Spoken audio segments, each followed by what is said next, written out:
정책이 실종되고 네거티브가 난무하는 21대 대선. 후보들의 공약집 발간 또한 역대 최장 지각이라는 오명을 얻었습니다. 공약조차 뒤로 밀린 이번 대선. 왜 정책은 사라지고 공격만 남았을까?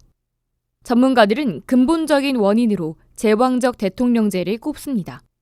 두 거대 정당이 진영 대결 구도에 갇히면서 끊임없는 상대방 공격과 비판, 공세를 통해 이득을 얻는 제로섬 게임이 반복되고 있다는 분석입니다. 상대에 대한 혐오와 공격이 지지층 결집에 효과적이다 보니 정치권은 괴물화 전략에도 의존하고 있는 실정입니다.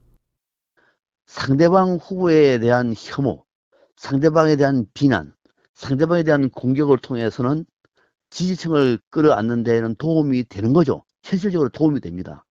다만 여기서 더 중도층으로 확장하는 데는 한계가 있는 거죠. 심리학적으로도 사람들은 긍정적인 것보다 부정적인 정보에 더 민감합니다. 이는 자신을 보호하려는 생존 본능 때문입니다. 곽금주 교수는 정책 제안보다 상대방에 대한 부정적 정보 노출이 더 효과적이라고 설명합니다. 상대에게 부정적인 정보가 나오게 되면 그것을 더 기억하게 되고 거기에 따른 평가를 더 하게 되는 거죠. 그래서 정책 제시보다는 부정적인 정보를 노출시키는 거가 상대의 이미지를 부정적으로 만드는 데 더 유리하게 됩니다. 정치가 정책이 아닌 상대 실점을 중심으로 굴러가는 현실은 유권자의 선택 방식과도 무관하지 않습니다. 국민들도 정책이 좋아서 특정 정당을 찍기보다는 상대방에 대한 혐오나 또는 특정 후보에 대한 지지가 워낙 강렬하기 때문에 그 후보를 지지를 하는 것이 더 높지, 정책 때문에 기호 1번을 찍는다든지 정책 때문에 기호 2번을 찍는 경우가 높지는 않아요. 전문가들은 네거티브 정치가 반복되지 않기 위해선 정치 구조 자체를 바꾸는 것이 급선무라고 진단했습니다. 특히 개헌과 같은 구조적 변화 없이는 정책 경쟁 자체가 어려울 수밖에 없다고 지적합니다. 하루빨리 개헌을 해서 지금과 같은 제왕적 대통령제를 폐지해야 됩니다. 그래야 여야가 극한 대결, 무한 대결, 진영 대결을 반복하지 않고 정당 간의 경쟁, 정당 간의 경쟁은 불가피하게 정책 경쟁을 갈 수밖에 없습니다.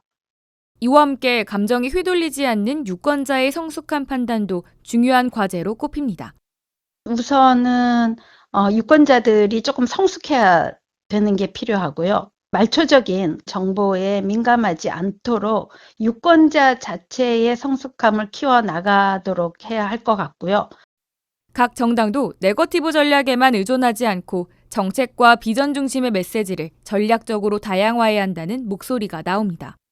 부정적인 거, 공격적인 거로부터 오게 되는 피로감을 유권자들이 느끼게 만드는 거가 중요한 거죠. 그래서 어느 한쪽이 좀 더 전략적으로 정책이라든지 긍정 정보를 내보내는 거, 그러한 데 더 주력해야 될 것 같습니다.